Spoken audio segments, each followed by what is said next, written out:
네, 보신 것처럼 창동 서울 아레나는 이달에 착공을 앞두고 있습니다. 하지만 최근에 악화된 건설 시장과 또 시행사 측의 사법 리스크 등으로 우려의 목소리도 존재하는데요. 이번에는 도봉구가 지역구인 오기형 국회의원과 함께 서울 아레나의 현재와 미래를 함께 점검해 보겠습니다. 스튜디오에 모셨습니다. 어서 오십시오. 반갑습니다. 네, 반갑습니다.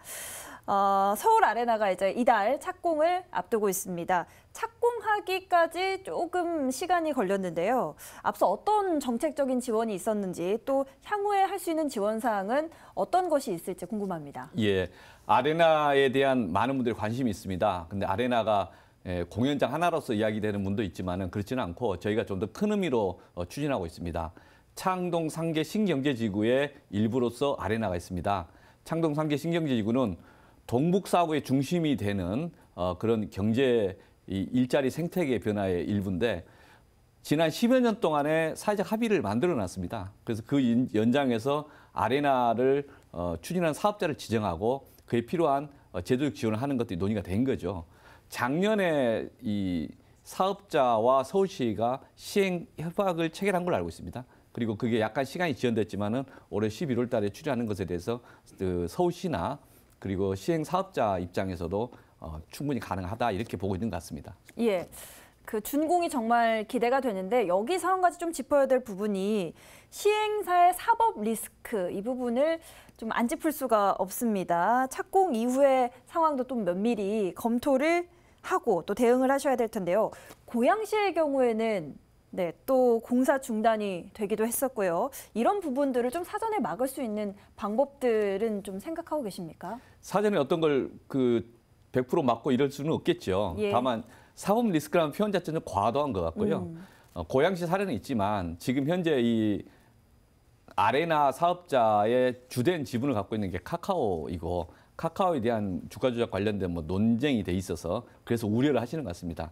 지금 카카오 쪽에 있는 분들의 말씀에 따르면은 이제 문화 산업에 대한 소프트웨어라고 하는 게 이제 SM 엔터테인먼트 등 그런 데 관심이 좀 있지 않습니까?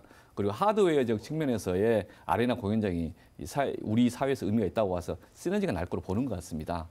지금 현재 그 그룹 내에서의 여러 가지 회사들 사이에서의 문제이기 때문에 이 사업자 자체는 지금까지 준비되는 대로 해서 독립되게 갈 가능성이 크지 않을까 이렇게 보고 있습니다. 예, 그러니까 뭐 사법 리스크라든지 공사 중단이라든지 이런 여러 가지 걱정은 기우다, 뭐 크게 걱정하지 않아도 될 것 같다 이런 답변이시죠? 민간 사업자의 스스로의 이 자체 동력이 있기 때문에 풀어가 나가지 않을까 싶습니다. 네, 알겠습니다. 이 아레나 공연장 완성이 뭐 동북권, 특히 도봉에 아마 상당한 변화를 불러일으킬 겁니다. 예. 지역민이 얻을 수 있는 긍정적인 효과는 좀 구체적으로 무엇이 있을지 또 이를 극대화하기 위해서 필요한 정책적인 부분들은 어떤 것이 있을지 궁금합니다. 앞서 모두에서 말씀드렸는데 서울의 중심이 이제 명동이나 종로가 있었고 그 다음에 여의도 그리고 강남으로 해서 만들어졌습니다. 그런데 서울이 더 확장되면서 부심을 7군데를 지정을 하면서 서울시의 일자리 생태계를 바꾸자고 하면서 그 맥락으로 동북사구에서는 창동 상계 신경제지구를 지정을 한 것입니다. 지난 10여 년 동안에 서울시의 각 전문가들과 정치권에서 합의된 내용인 거죠. 예. 여기에 맞게 창동 상계 신경제지구를 잘 만들어가자. 도봉에서의 문화산업, 노원에서의 이 바이오 클러스터. 근데 이와 관련된 더 플러스가 되는 것은 교통에 관한 문제입니다. 창동역에 GTX가 정차하는 거 확정이 돼 있고, 그와 함께 이제 이 고속철도가 함께 연결되도록 하는 그 계획안들이 논의가 되고 있습니다. 그러니까 교통과 물류의 중심이 된다면은 이게 창동상의 신경제지구, 특히 아레나와 관련된 것들이 좀 도움이 되지 않을까. 특히 저를 기대하는 것은 K-팝 한류의 중심지 역할을 하는 그런 공연장으로서 아레나를 추진하고 있기 때문에 예.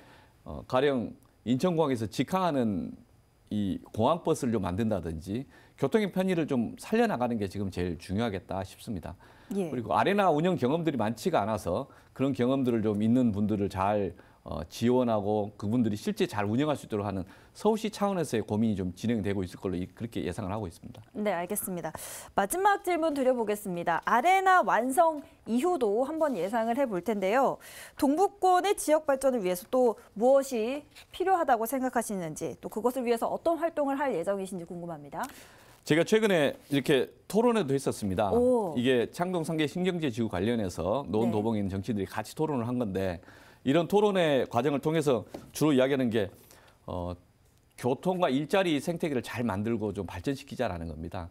이 아레나라는 것을 설치하는 과정 속에서 관심들이 만들어지고 또 아레나 공연장에 참여하는 많은 사람들이 이곳을 방문하면서 또 여러 가지 경제활동을 할 것입니다.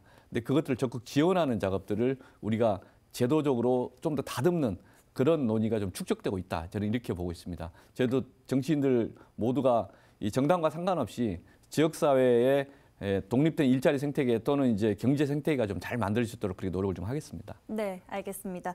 서울 아레나만의 차별성으로 서울 동북부 지역에 새로운 변화를 불러일으킬 수 있도록 기대를 해보겠습니다. 오늘 말씀 여기까지 나누겠습니다. 고맙습니다. 네, 고맙습니다. BTV 뉴스를 더 많이 보고 싶으시다면 여기 구독 버튼을 눌러주세요. 추천 영상도 누르면 바로 재생됩니다. 또 다양한 서울 소식을 보고 싶으시다면 휴대폰에서 가지 앱을 다운로드해보세요. 저희 BTV 뉴스를 시청해주셔서 감사합니다.